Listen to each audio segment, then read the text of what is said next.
Today we read from the second letter to the Corinthians, chapter 8, verses 1 to 15. Isn't it interesting how certain subjects of conversation can be taboo at certain times? In our society, we seem to talk a lot about sex, which used to be taboo in the past.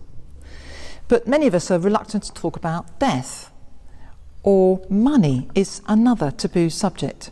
At least we're very hesitant to ask for money, or for donations to charity, or to disclose our own income or how much we give away. Paul, in this letter to the Christians at Corinth, is skirting around a sensitive topic, and it's about money. He's basically asking them to hold a collection for the poor in the church in Jerusalem, but he's being uncharacteristically hesitant about it. He hints instead of saying it outright. Others have been very generous and given a lot, even though they're quite poor. You are brilliant at so many aspects of the Christian life. I'm sure you'll be brilliant at this as well. I'm not commanding this, I'm simply asking or suggesting, and so on. But then Paul gives us a wonderful saying that lifts the whole passage. For you know the generous act of our Lord Jesus Christ, that though he was rich, yet for your sake he became poor, so that by his poverty you might become rich. What a gem. What a beautiful summary of the incarnation and salvation. Christ left the riches of heaven to become a mere human born into poverty. Not only that, but he died in complete naked poverty on the cross, deprived of absolutely everything. By that death, we are saved, since by faith in him, we can come to share the riches of being a child of God and entering the kingdom. As a model of giving, it couldn't be clearer or stronger. We follow the one who gave his whole life, his whole self, who taught us to take up our cross and follow him, follow his example. So, are we expected to give everything and impoverish ourselves?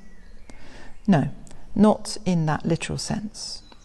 Paul goes on to refer to the story of the manna in the wilderness, and he quotes from Exodus how everyone collected just what they needed, whether they picked up more or less.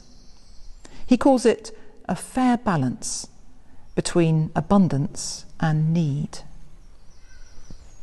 Our taxation system is supposed to achieve this, and I suppose it's a step in the right direction, but a very imperfect one, of course.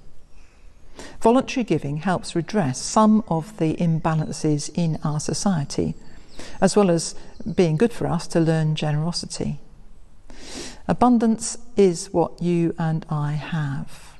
There's plenty of need in the world, and no shortage of charitable causes set up to respond to those needs, including, of course, our churches.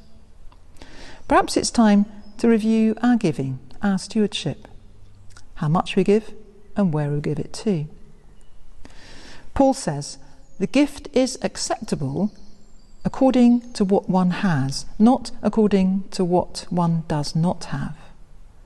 i.e., giving should be proportionate to our means. In the Old Testament, they gave 1/10 of everything.